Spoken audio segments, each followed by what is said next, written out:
Hello everyone. Today we're visiting the team owned by a future NASCAR Hall of Famer, Kevin Harvick. His team, which opened in 2001 and made full-time efforts beginning in 2004, had a quite successful run in the Truck Series. We'll be looking at their 2011 season. We'll start with Ron Hornaday Jr., a legend, the GOAT of the Truck Series, the man who built the very series, a Hall of Famer. But in 2011, he was just a 53-year-old who still wanted to win races. Those wins came in earnest. Johnny Sauter is leading, but will he be able to hold on to that spot? Where they posted the 13, they black flagged him. They're going to take this win away from Johnny Sauter.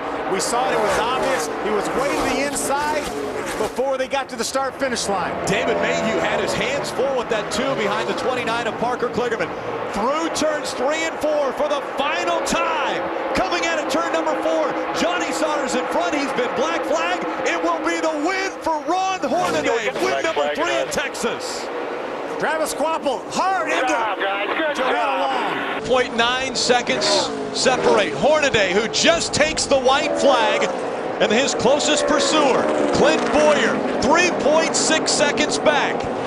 Hornaday digging with everything he's got. Hey, let's give a little call here to Jeff Hensley if Ron Hornaday pulls this thing off like it looks like he's going to. And a call to KHI. They had a fast truck and a slow, and they're going to run 1-2 with them. Hornaday out in front, going through 3 and 4.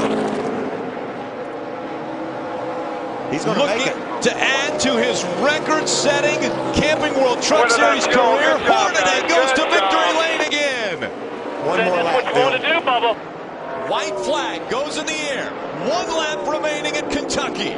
Been a lot of different drivers winning that 2-truck this year. Will Ron Hornaday's name be added to that list? What about Ron stepping up and saying, I can drive this 2-truck to victory lane as well? He's got about 10 truck lengths on Austin Dillon as they head into 3. Hornaday, 2 wins already this season. Texas and Atlanta, both 1.5-mile tracks. Will he add Kentucky to it? This will be his 3rd win in Kentucky if he holds on. Coming out of 4, Ron Hornaday wins career race number 50. Thank you. Gosh darn, guys. You guys are awesome. Good pit call. Hornaday's going to see the white flag. One more time around for win number 51. White flag right here. And will he go 2 for 2 in this 2-truck?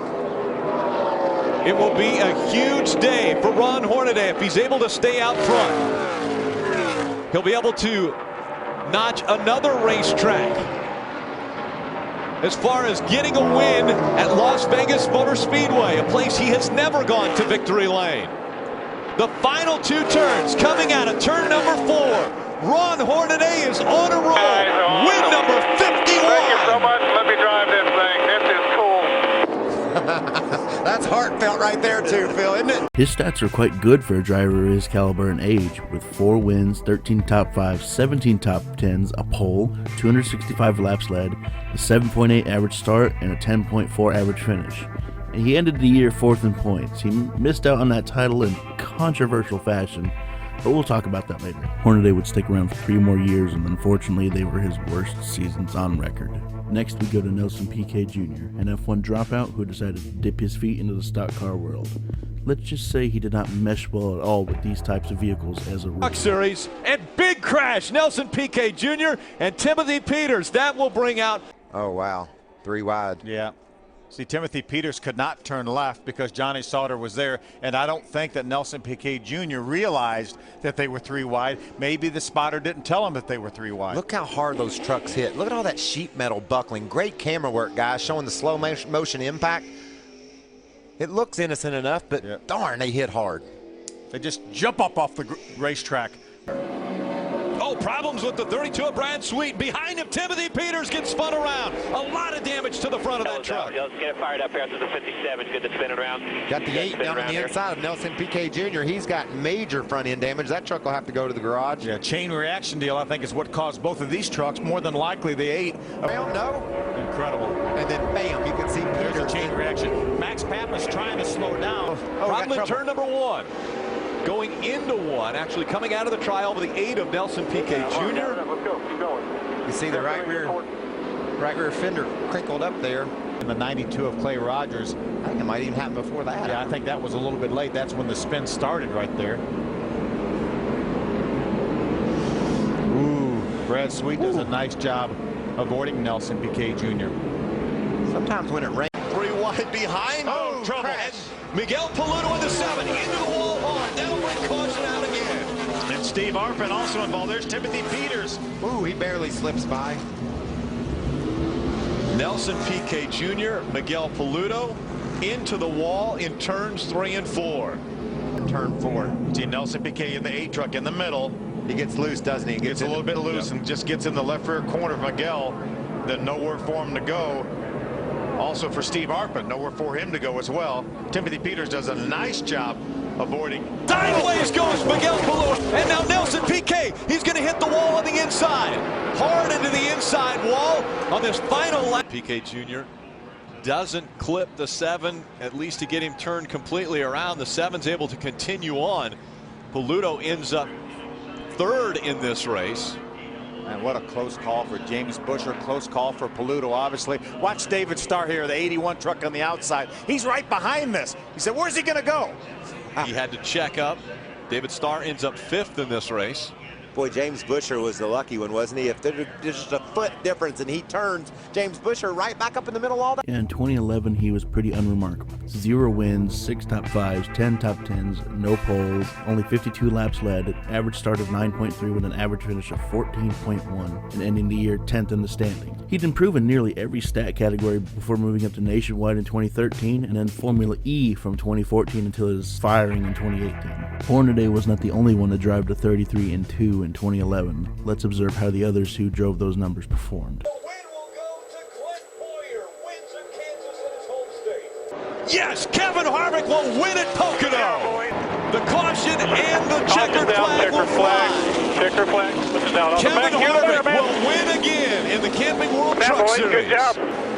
Kevin Harvick coming into this race had the momentum. He's won the 2 previous races in the Camping World Truck Series, and he's going to go to victory lane in the Truck Series from Bristol. Well, here comes Kevin Harvick. Kevin Harvick, he's going to win his 13th Camping World Truck Series race. Oh, good job, boys. Got clipped and turned into the outside wall.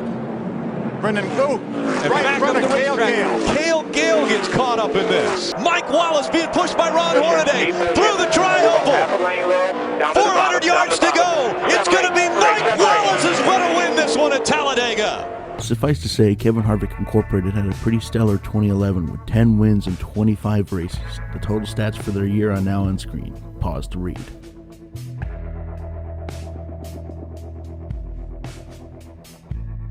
Now I hear you asking, how is this a blunder? They won over a third of the season and contended for the title. I hear those questions. My response is, Kevin Harvick Incorporated closed down after this season.